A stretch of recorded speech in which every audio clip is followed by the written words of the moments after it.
எல்லாருக்குமே ஒரு பெரிய ஹாய். இது ட்ரூத் ஆஃப் டெவில்னா உங்க தேவி.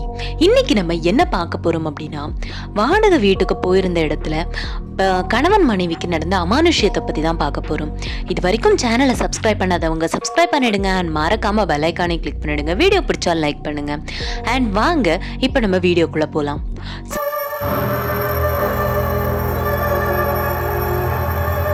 இது எங்க நடந்துச்சு அப்படின்னு பார்த்தீங்கன்னா, திருச்சியில் 2015 மாலதி சண்முகம்ன்ற கணவன் மனைவிக்கு நடந்த அமானுஷ்யம் தான் இது. இவங்க 2 பேத்துக்கும் சொந்த ஊர் திருச்சியான்னு கேட்டால் கிடையாது. இவங்க 2 பேத்துக்குமே சொந்த ஊர் விருதுநகர். இந்த சண்முகம் அப்படின்றவர் ஐடியில் ஒர்க் பண்ணிட்டு இருக்காரு. ஸோ அதனால அவர் காலேஜ் முடிச்ச உடனே இங்கே இவருக்கு இங்கே ஒர்க் கிடைச்சதுனால இங்கே வந்துட்டாரு. அதுக்கப்புறமா கல்யாணம் முடிஞ்சதுக்கு அப்புறமா இங்கே தான் இருக்கிறாங்க திருச்சியில். அண்ட் திருச்சியில் அவங்களோட வீட்டில் இருந்து அவங்களோட ஒர்க் பிளேஸ்க்கு போகணுன்னா கிட்டத்தட்ட இவங்களுக்கு ரொம்ப லாங் டிஸ்டன்ஸ் அப்படின்றதுனால ரொம்ப தூரம் ட்ராவல் பண்ணி தான் போகணுன்றதுனால இவங்க ரொம்ப நாளாகவே பக்கத்தில் எங்கேயாவது வீடு கிடைக்குமான்னு சர்ச் பண்ணிக்கிட்டே தான் இருந்திருக்கிறாங்க. அப்படி இருந்த இடத்துல தான் அவங்களுக்கு ஒரு இடத்துல வீடு கிடைக்குது. அங்கேருந்து ஆஃபீஸ் கொஞ்சம் பக்கம். எந்த அளவுக்கு அப்படின்னா கிட்டத்தட்ட ஒரு 10 or 15 மினிட்ஸில் ஆஃபீஸ்க்கு போயிடலாம். இப்போ இவங்க இருக்கிற இடத்துலேருந்து கிட்டத்தட்ட 1 hour கிட்ட போகணும் அப்படின்னா அங்கேருந்து ஒரு 10 to 15 மினிட்ஸ்க்குள்ளே ஆஃபீஸ்க்கு போயிடலாம். அந்த மாதிரியான ஒரு இடம் தான். ஸோ அந்த மாதிரியான இடம்னா உடனே இவங்களுக்கு அந்த மாதிரி ஒர்க் இடம் கிடைச்சிருச்சுன்னா நமக்கு ஒர்க் போகிறதுக்கு ஈஸியாக இருக்குமேன்னு சொல்லிட்டு இந்த மாலதி சண்முகம் 2 பேருமே அந்த இடத்துக்கு ஷிஃப்ட் ஆகலாம் அப்படின்னு சொல்லிட்டு முடிவு பண்ணிடுறாங்க. ஸோ அப்படி ஷிஃப்ட் ஆகும்போது மாலதிக்கு எந்த ஒர்க்கும் கிடையாது. அவங்க ஹவுஸ் ஒய்ஃப் தான். சண்முகம் மட்டும்தான் ஒர்க்கிங் பர்சன். ஸோ அதனால அவங்க ஆல்ரெடி இருந்ததும் வாடகை வீடு தான். அவங்களோட சொந்த ஊர் விருதுநகர் அப்படின்றதுனால இங்கே அவங்க சொந்த வீடு எதுவுமே எடுக்கல, வாடகை வீட்டில் தான் இருந்திருக்காங்க. ஸோ இந்த வாடகை வீட்டில் இருந்து அந்த வீட்டுக்கு போய் பார்த்துருக்குறாங்க. அந்த வீட்டை பற்றி சொல்லணும்னா நல்லா ஒரு பெரிய ஹால் அண்ட் 1 bedroom அண்ட் பக்கத்துலேயே சாமி ரூம் ஒன்று இருக்குது அண்ட் கிச்சனுமே நல்லா பெருசாக இருந்திருக்கு. அது மாடி வீடு அந்த மாதிரி. ஸோ அங்கே பக்கத்துலேயே 2-3 வீடுமே இருந்திருக்குது. ஆனால் ஒரு வீடு அதில் நல்லா பூட்டி இருக்குது. மற்ற 2 வீடும் கொஞ்சம் தூரத்தில் இருக்குது. அதாவது கிட்டத்தட்ட அந்த சரௌண்டிங்கில் ஒரு 4 வீடு இருக்குது. அதுக்கப்புறம் கொஞ்சம் கொஞ்சம் தள்ளி அந்த மாதிரி தான். ஸோ அப்படி இருக்கிற இடத்துல இவங்க வீட்டுக்கு பக்கத்துலேயே ஒரு வீடு இருக்குது. அந்த வீடு பூட்டி தான் இருக்குது. அண்ட் இவங்களுக்கு கொஞ்சம் தூரம் தள்ளி தான் மற்ற 2 வீடுமே இருக்குது. இவங்க ஹஸ்பண்ட் அண்ட் ஒய்ஃப் அந்த ஹவுஸ் ஓனர் கிட்ட பேசுகிறாங்க. அந்த இடத்துக்கு அந்த வீடு நல்ல ஓரளவுக்கு பெருசாக 2 பேர்த்த விடவுமே ஒரு 4-5 பேர் தங்குற மாதிரி தான் அந்த வீடு இருக்குது. ஆனால் வாடகை கம்மியாக தான் இருக்குது. அதை கேட்கும்போது இல்லை இது அவுட்டரில் இருக்குல்ல அந்த மாதிரி ஏதோ சொல்லி சமாளிச்சிருக்கிறாங்க ஹவுஸ் ஓனர். அதையுமே இவங்க 2 பேரும் பெருசாக எடுத்துக்கல. சரி நமக்கு வாடகை கம்மியாக கிடைக்குது, இதுக்கு மேலே என்ன வேணும் அப்படின்னு சொல்லிட்டு இந்த மாலதி சண்முகம் இவங்க 2 பேருமே இங்கே ஷிஃப்ட் ஆகலாம் அப்படின்னு சொல்லிட்டு முடிவு பண்ணியிருக்காங்க. அப்படி இருக்கும்போது அந்த பக்கத்து வீட்டை பற்றி கேட்குறாங்க மாலதி. இந்த மாதிரி இந்த வீடு ஏன் ரொம்ப நாளாக பூட்டி இருக்கிற மாதிரி இருக்குது அப்படின்னு சொல்லிட்டு. ஏன்னா அந்த வீட்டை பார்க்கும்போதே தெரியும். இப்போ நமக்கு சில வீடுகளை பார்க்கும்போதே தெரியும்ல அந்த வீடு ரொம்ப நாள் பூட்டி இருக்குதுன்னு, கொஞ்சம் அழுக்கடைஞ்சு பாழடைஞ்சு போன மாதிரி இருக்கும்ல. ஸோ அந்த மாதிரியான ஒரு தோற்றத்தில் தான் இருந்திருக்குது அந்த வீடு. அந்த வீட்டை கேட்கும்போது இல்லை அந்த வீட்டில் முன்னாடி ஆளுங்க இருந்தாங்க, பட் அதுக்கப்புறமா நிறைய ப்ராப்ளம்ஸ் வந்துருச்சு. அதில் அந்த வீட்டில் நிறைய ஹவுஸ் ஹோல்ட் ப்ராப்ளம், அதாவது எலக்ட்ரானிக்ஸ் ப்ராப்ளம் அந்த மாதிரி நிறைய திரும்ப வந்துக்கிட்டே இருக்குது. அதனால தான் நாங்கள் அந்த வீட்டை யாருக்குமே வாடகைக்கு விடலை அப்படின்னு சொல்லியிருக்கிறாங்க. இவங்களும் அப்படியா அப்படின்னு சொல்லிட்டு சரி நமக்கு எதுக்கு அந்த கதை அப்படின்னு சொல்லிட்டு பெருசாக அவங்க எதுவும் எடுத்துக்கல. அப்படியே சரின்னு சொல்லிட்டு ஒரு 2 நாள் கழிச்சு அவங்க திரும்ப பால் காய்ச்சதுக்காக இந்த வீட்டுக்கு வந்திருக்கிறாங்க மாலதியும் சண்முகமும். அப்படி பால் காய்ச்சி அந்த பாலை எடுத்துகிட்டு போய் பக்கத்து வீட்டுக்காரங்களுக்கு கொடுத்துட்டு வரலாம் அப்படின்னு சொல்லிட்டு மாலதி 2 டம்ளரில் பால் எடுத்துகிட்டு அங்கே போயிருக்கிறாங்க. எங்கன்னா இவங்க வீட்டில் இருந்து ஒரு கொஞ்சம் தூரம் தள்ளி ஒரு 2 வீடு இருக்குன்னு சொன்னல, அந்த வீட்டுக்கு இவங்க பால் எடுத்துகிட்டு போயிருக்கிறாங்க. அப்படி கொடுக்கும்போது தான் சொல்கிறாங்க நாங்கள் இந்த மாதிரி பக்கத்து வீட்டுக்கு தான் வந்திருக்கோம் அப்படின்னு சொல்லும்போது எந்த வீட்டுக்கு அப்படின்னு அவங்க கேட்குறாங்க. இந்த மாதிரி நீங்கள் ஏதோ இருக்குல்ல இந்த வீடு அப்படின்னு சொல்லிட்டு வீட்டை காமிச்சு கொடுக்கும்போது அவங்களுக்கு ஒரு மாதிரி அவங்க முகத்தில் ஒரு மாதிரி ஒரு பயம் தெரியறத மாலதி நோட் பண்ணுறாங்க. என்ன ஆச்சு அப்படின்னு கேட்கும்போது இல்லை அதெல்லாம் ஒன்றும் இல்லை, அந்த வீட்டை பற்றின எல்லா விஷயமும் தெரிஞ்சு தானே வந்திருக்கீங்க அப்படின்னு சொல்லும்போது என்ன விஷயம் அப்படின்னும் போது இல்லை அந்த பக்கத்து வீட்டை பற்றினது அப்படின்னும் போது எல்லாம் எனக்கு தெரியும், அவங்க சொல்லியிருக்காங்க ஹவுஸ் ஓனர் அப்படின்னு சொல்லியிருக்காங்க. இவங்க எதை நினச்சி சொல்கிறாங்க அப்படின்னா அந்த ஹவுஸ் ஹோல்டு ப்ராப்ளம்ஸ்னால அந்த வீட்டை வாடகைக்கு விடாமல் வச்சுருக்காங்கல்ல, ஸோ அதை பற்றி சொல்கிறாங்க அப்படின்னு மாலதி நினச்சிருக்கிறாங்க. ஆனால் அவங்க சொல்ல வந்த விஷயமே வேறன்றது மாலதிக்கு லேட்டராக தான் புரிஞ்சிருக்கு. அதுக்கப்புறமா இவங்க பாலெல்லாம் கொடுத்துட்டு அதுக்கப்புறம் அவங்க வீட்டுக்கே மறுபடியும் வந்துட்டாங்க. சண்முகமும் வழக்கம் போல் அவங்க ஒர்க்குக்கு போக ஆரம்பிச்சிட்டாங்க. இவங்க வந்து கொஞ்சம் தூரத்துல இருந்து அவ்வளோ பொருளையும் எடுத்துகிட்டு வந்திருக்காங்க. ஸோ அதனால் அரேஞ்ச் பண்ணணும்ல. ஸோ இப்போ தான் ஃபர்ஸ்ட் டைம் அரேஞ்ச் பண்ணுறது என்னென்ன எங்கெங்கெல்லாம் வைக்கலாம் அப்படின்னு சொல்லிட்டு அரேஞ்ச் பண்ணிகிட்டே இருக்கும்போது தான் அவங்களுக்கு வந்து ஏதோ அப்நார்மலாகவே ஃபீல் ஆகிருக்குது. ஏன் அப்படின்னா இவங்க வந்து இவங்களோட வீட்டை பற்றி சொல்லணும்னா இவங்களோட வீடு வந்து கொஞ்சம் சாமி ஆடுற மாதிரி உள்ள ஃபேமிலி, பூசாரி ஃபேமிலின்னு சொல்லுவாங்கள்ல அந்த மாதிரி. இவங்களுக்கு வந்து ஊரில் கோவில் இருக்குது. முனீஸ்வரர், காவல் தெய்வம் முனீஸ்வரர் தான் இவங்களோட குலதெய்வம். அங்கே இருக்கக்கூடிய பூசாரி தான் இவங்களோட அப்பா.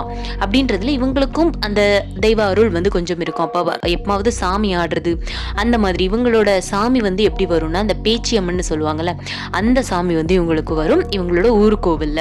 ஸோ அப்படின்ற பட்சத்தில் இவங்களுக்கு வந்து ஏதோ அப்நார்மலாக ஃபீல் ஆகிருக்குது. இவங்க அங்கே அந்த வீட்டில் இருக்கும்போது ஏதோ ஒன்று அப்படி ஃபீல் ஆகின உடனே இவங்க வந்து அதை ஃபஸ்ட்டு பெருசாக எடுத்துக்கல. சரி வாடகை வீட்டுக்கு வந்திருக்கிறோம், இந்த மாதிரி ஏதாவது நடக்கிறது சகஜம் தானே அப்படின்னு சொல்லிட்டு அவங்களோட அந்த ஹவுஸ் ஹோல்டு அந்த திங்ஸ் எல்லாமே எடுத்து வச்சிட்ருக்காங்க. அவங்க ஒர்க்ஸ் எல்லாமே பண்ணிட்டு இருக்கும்போது ஏதோ ஒரு சின்ன குழந்தை அங்கேயும் இங்கேயும் ஓடுற மாதிரி இவங்களுக்கு தெரிஞ்சிருக்குது. எங்கடா இது சின்ன குழந்தை ஓடுதுன்னு. ஏன்னா இவங்களுக்கு கல்யாணம் ஆனதுலேருந்து இவங்களுக்கு கல்யாணம் ஆகி கிட்டத்தட்ட ஒரு 1 year தான் இருக்கும். ஸோ அவங்களுக்கு இன்னும் குழந்தை இல்லை. அப்படின்ற பட்சத்தில் திடீர்னு ஒரு குழந்தை அங்கேயும் இங்கேயும் ஓடுற மாதிரி இவங்களுக்கு தெரிஞ்சிருக்குது. இவங்களும் வெளியெல்லாம் வந்து பார்க்குறாங்க. ஆனால் எந்த குழந்தையுமே இவங்க பார்க்க முடியல. ஆனால் இவங்களுக்கு ஃபீல் ஆகியிருக்குது.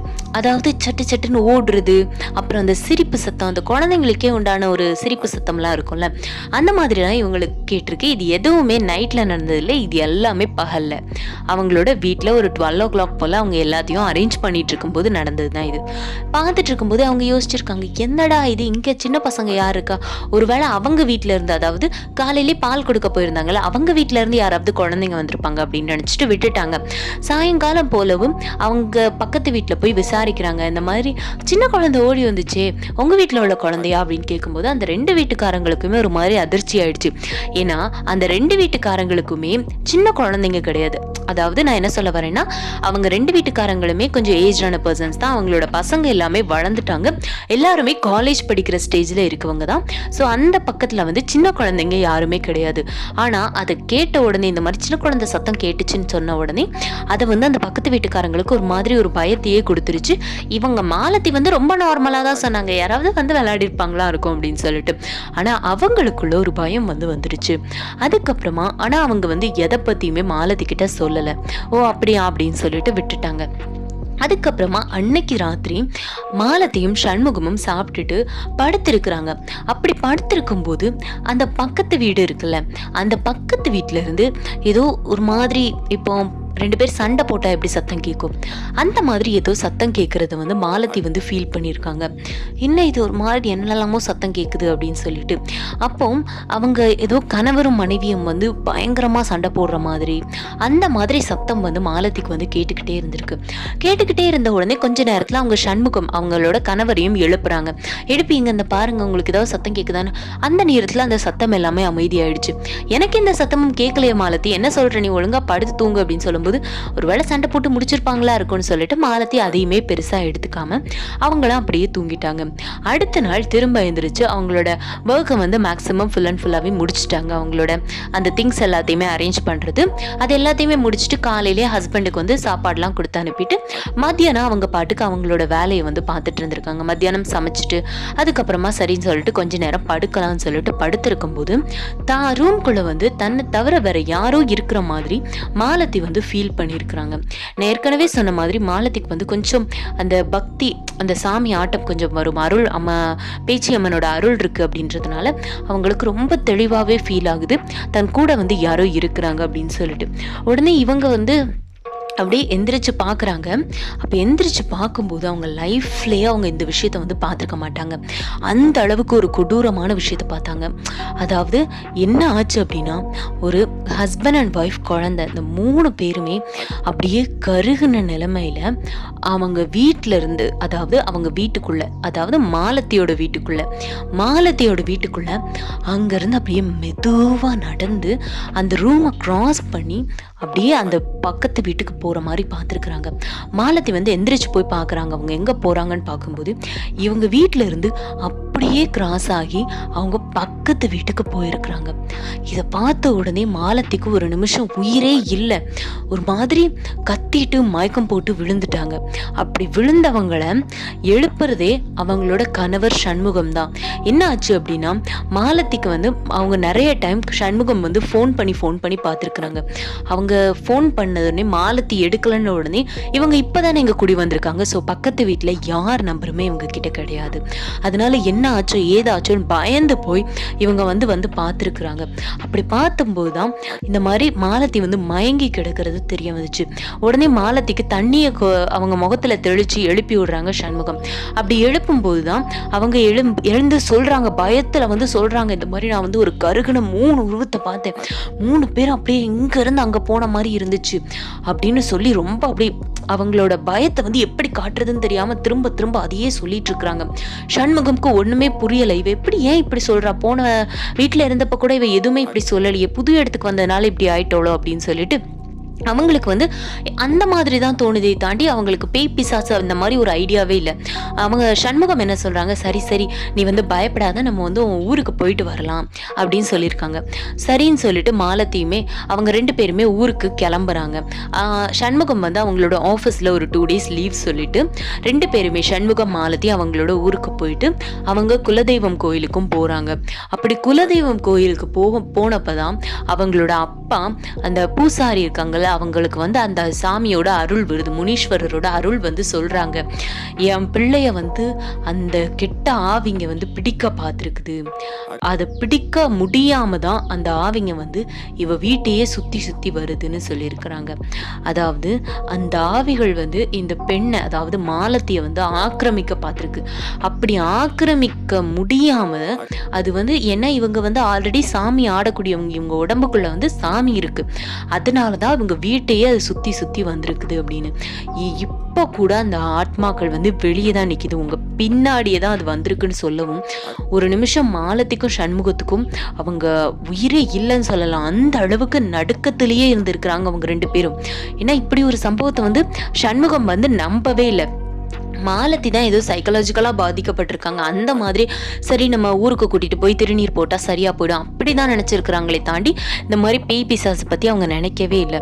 அப்போ தான் இந்த பூசாரி சொல்லவும் சண்முகத்துக்குமே ரொம்ப பயம் கொடுத்துருச்சு. அப்போ என்னமோ ஒன்று இருக்கு அப்படின்னு சொல்லிட்டு உடனே சாமிகிட்ட என்ன பண்ணணும் அப்படின்னு கேட்கும்போது, நீங்கள் அந்த இடத்த விட்டு போயிடுறது தான் உங்களுக்கு நல்லது, அது இதுக்கு மேற்பட்டு அது அதோட ஆக்கிரமிப்பில் அந்த இடம் இருக்குது, நீங்கள் 2 பேரும் அங்கே இருக்கிறது நல்லதே கிடையாது அப்படின்னு அந்த பூசாரி சொல்கிறாங்க. பூசாரி சொல்லவும் இவங்களும் சரி அப்படின்னு சொல்லிட்டு கிளம்பலாம் அப்படின்னு சொல்லிட்டு ஒரு முடிவுக்கு வந்துடுறாங்க. அப்படி கிளம்பலான்னு சொல்லிட்டு வந்த நேரத்தில் அவங்க அந்த விருதுநகர்ல இருந்து திருச்சிக்கு அவங்க வரும்போது அவங்க பைக்கில் பஸ் ஸ்டாண்ட் வரைக்கும் வந்திருக்கிறாங்க. அவங்க கூட அவங்க ஃப்ரெண்ட்ஸும், அதாவது இந்த சண்முகம் அவங்களோட ஃப்ரெண்ட்ஸ் பைக்கில் அந்த பஸ் ஸ்டாண்ட் வரைக்கும் கூட்டிகிட்டு வரலாம் அப்படின்னு சொல்லிட்டு அவங்க 2 பேரும், அதாவது மாலதியும் சண்முகமும் ஒரு பைக்கில், மற்ற 2 ஃப்ரெண்ட்ஸும் இன்னொரு பைக்கில் வந்துட்டுருக்காங்க. அப்படி வந்துட்டு இருக்கும்போது கரெக்டாக ஒரு அந்த குட்டியானன்னு சொல்லுவாங்க, அதாவது அந்த லோடு லாரின்னு நினைக்கிறேன், ஐ திங்க் அது எப்படி சொல்லுவாங்கன்னு தெரியாது உங்கள் ஊர்லலாம், அது ஒரு சின்ன லாரி மாதிரி தான் இருக்கும், சின்ன டெம்போ மாதிரி. ஸோ அதில் இடித்து 2 பேருமே கீழே விழுந்துடுறாங்க. 2 பேர்த்துக்குமே ஓரளவுக்கு அடி வந்துருச்சு. மற்ற 2 ஃப்ரெண்ட்ஸ்க்கும் எதுவும் ஆகலை, பட் இவங்க 2 பேர்த்துக்குமே அடி ஓரளவுக்கு நல்லா அடி வந்துருச்சு. அதுக்கப்புறம் இவங்களுக்கு ஹாஸ்பிட்டலில் சேர்ந்து கிட்டத்தட்ட 10 நாள் அவங்களுக்கு ஹாஸ்பிட்டல்லே தான் இருக்கிறாங்க. அதுக்கப்புறம் திரும்ப இந்த கோயிலுக்கு போகவும் அங்கே அந்த சாமி அருள் வந்த பூசாரி என்ன சொல்கிறாங்கன்னா, நான் உங்களை இந்த வீட்டை விட்டு போகணும்னு வச்சது அதுங்களுக்கு பிடிக்கல, அதான் இப்படி பண்ணிடுச்சு, மேலே ஒரு பிரச்சனையும் இல்லை அப்படின்னு சொல்லி சாமி ஒரு எலுமிச்சை, அதுக்கப்புறமா கொஞ்சம் திருநீர், இது இவ்வளோத்தையும் கொடுத்து நீ தைரியமாக போ, உனக்கு ஒன்றும் ஆகாது, உங்கள் 2 பேத்துக்கும் எந்த பிரச்சனையும் ஆகாமல் நான் பார்த்துக்கிறேன் அப்படின்னு சொல்லி சாமி கொடுக்கவும் அங்கே போயிட்டு நீங்கள் அங்கேருந்து இருந்து வேற இடத்துக்கு போங்க அப்படின்னு சொல்லிடுச்சு சாமி. சரின்னு சொல்லிட்டு இவங்களும் அதை வாங்கிட்டு போகிறாங்க. எந்த பிரச்சனையும் இல்லாமல் அந்த வீட்டு வரைக்கும் போயாச்சு. வீட்லேயும் இருந்து அவ்வளோ பொருளையுமே பேக் பண்ணிட்டாங்க. பேக் பண்ணிட்டு எப்படினாலுமே உடனே வீடு கிடைக்கிறது கஷ்டம். ஸோ ஒரு 2-3 நாளைக்கு இவங்களுக்கு அந்த எலுமிச்சை பழமும் திருநீரும் வச்சிருக்கிறது ஓரளவுக்கு அவங்களுக்கு எந்த பிரச்சனையும் வராது.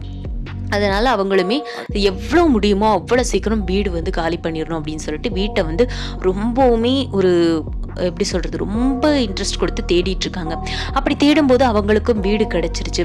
அப்படி கிடைச்சதுக்கப்புறமா இந்த மாலதி வந்து என்ன பண்ணுறாங்க, பக்கத்து வீட்டிலலாம் போய் இந்த மாதிரி நாங்கள் வந்து வேறு வீடு மாறி போகிறோம் அப்படின்னு சொல்லிட்டு வரலான்னு சொல்லிட்டு போயிட்டு அவங்க கிட்ட அதையும் சொல்லிட்டு இங்கே என்னதான் நடந்துச்சு, அந்த பக்கத்து வீட்டில் யார் என்ன ஆச்சு அப்படின்னு சொல்லிட்டு அந்த மாலதி வந்து கேட்குறாங்க.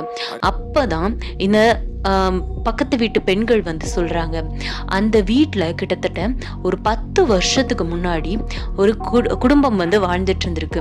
ஒரு கணவன் மனைவி, அது மட்டும் இல்லாமல் ஒரு சின்ன குழந்தை. அந்த குழந்தையுமே வாழ்ந்துட்டு இருந்திருக்காங்க 3 பேருமே. அப்படி இருந்த டைமில் அந்த குழந்தை வந்து ஸ்கூலுக்கு போயிட்டு இருந்த வயசு தான். அந்த பொண்ணு அது பாட்டுக்கு ஸ்கூலுக்கு போயிட்டு வரும். ஆனால் இந்த கணவன் மனைவிக்கு இடையில நிறைய பிரச்சனைகள், அடிக்கடிக்கு சண்டை போட்டுக்கிட்டே இருப்பாங்க. அந்த கணவன் வேற குடிச்சிட்டு வேற வருவாங்க. அதனால அந்த கணவனுக்கும் மனைவிக்கும் சண்டை வந்து நிறைய சண்டை வந்துக்கிட்டே இருக்கும். அப்படி சண்டை வந்த ஒரு இதில் அந்த மனைவி வந்து ஒரு தப்பான முடிவு எடுத்துட்டாங்க. இதுக்கு மேற்பட்டு நம்ம வாழ்கிறதே வேஸ்ட்டு, இந்த ஆளையும் சேர்த்து கொண்டுடணும்னு சொல்லிட்டு அந்த மொத்த வீட்டுக்குமே நைட்டு தூங்கிட்டு இருக்கும்போது மொத்த வீட்டுக்குமே தீ வச்சுட்டாங்க. அப்படி தீ வச்சதுல அந்த பெண் குழந்தை, அதாவது அந்த குழந்தை வந்து பெண் குழந்தை, அந்த பெண் குழந்தை உட்பட 3 பேருமே கருகி இறந்து போயிட்டாங்க. அதுக்கப்புறமா அந்த ஹவுஸ் ஓனர் வந்து அந்த பிரச்சனைலாம் முடிஞ்சதுக்கு அப்புறமா அந்த வீட்டை வந்து ரெனோவேட் பண்ணி நிறைய பேர்த்துக்கு வந்து வாடகைக்கு வந்து விட்டுருக்காரு. அந்த வீட்டையும் அது பக்கத்துல இருந்த இந்த வீட்டையும், அதாவது இவங்க இப்ப வாழ்ந்துட்டு இருந்த வீட்டையும். ஆனா எந்த வீட்லயுமே யாராலையுமே வாழ முடியல. முக்கியமா அந்த அவங்க அந்த 3 பேரும் இறந்து போன அந்த வீட்டுல ஒரு நாள் ஒரு நைட்டு கூட யாராலையுமே வாழ முடியலையாம். அந்த அளவுக்கு அந்த ஆன்மாக்களோட தொந்தரவு வந்து இருந்திருக்குது. இன்னுமே அந்த ஆன்மாக்களோட தொந்தரவு வந்து இருந்துகிட்டே தான் இருக்குது அப்படின்னு சொல்லவும் மாலதிக்கு வந்து தூக்கி வாரி போட்டுருச்சு. இதை நீங்க நாங்க வந்த அன்னைக்கே சொல்லியிருந்தீங்கன்னா எங்களுக்கு இவ்வளவு பிரச்சனை இருந்திருக்காதுல்ல அப்படின்னு கேட்கும்போது அவங்க வந்து என்ன சொல்லிட்டாங்கன்னா, இல்ல அந்த ஹவுஸ் ஓனர் வந்து நீங்க எதையாவது இந்த மாதிரி சொன்னீங்கன்னா அப்புறம் நான் உங்க மேல வேற ஏதாவது போலீஸ் கம்ப்ளைண்ட் கூட கொடுத்துருவேன் அப்படின்னு சொல்லி ஹவுஸ் ஓனர் வந்து இவங்க 2 பேர்த்தையுமே மிரட்டி வச்சிருக்கிறாரு. இவங்க 2 பேர்த்துக்கும் இருக்கிறது வந்து சொந்த வீடு தான். ஸோ அந்த ஹவுஸ் ஓனர் வீட்டை பற்றிலாம் எதுவும் சொல்லலை. ஆனால் என் வீட்டை பற்றி ஏதாவது தப்பாக நீங்கள் வரவங்க கிட்ட சொன்னீங்கன்னா அப்புறம் நான் என்ன பண்ணுவேன்னு தெரியாதுன்னு மிரட்டி இருக்காரு. அதனால தான் இவங்க வந்து இந்த விஷயத்தை பற்றி மாலதிக்கிட்டேயோ இல்லை சண்முகத்துக்கிட்டேயோ சொல்லாமலே இருந்திருக்காங்க. ஆனால் இந்த பிரச்சனைகள் எல்லாம் கேட்டதுக்கு அப்புறமா நம்ம இதுக்கு மேலே இங்கே இருந்தால் கண்டிப்பாக உயிர் பலி நடந்துருன்றது மாலதிக்கும் சண்முகத்துக்கும் தெளிவாக தெரிஞ்சு போச்சு. அதுக்கப்புறமா அவங்க 2 பேருமே வேற ஒரு வீட்டுக்கு ஷிஃப்ட் ஆகி அதுக்கப்புறம் அவங்களுக்கு குழந்தெல்லாம் பிறந்து சந்தோஷமாக தான் இருந்திருக்காங்க. அதுக்கப்புறம் அந்த ஆன்மாவோட தொந்தரவு கிடையாது.